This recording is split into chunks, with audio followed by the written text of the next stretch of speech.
So with climbing, obviously we spoke about how it's quite a communal sort of sport as such, or a hobby. Some people call it a hobby.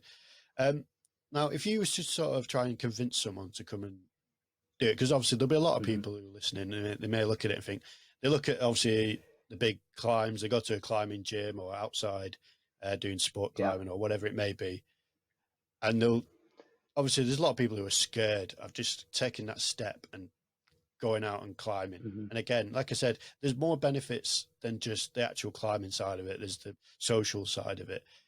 What would be sort of like your tip or advice for people who don't really want to? They're on the edge of like maybe doing it.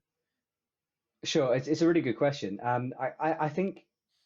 I think something that I found reassuring that may not be to some people is that climbing is one of those sports where when you walk into that climbing wall, you are judged on what you do and how you behave in that climbing wall and in that Yeah, environment. It's a lovely leveler. You can be, you can go into a climbing wall and people will talk about what you're doing, what you're trying to do. They'll chat to you.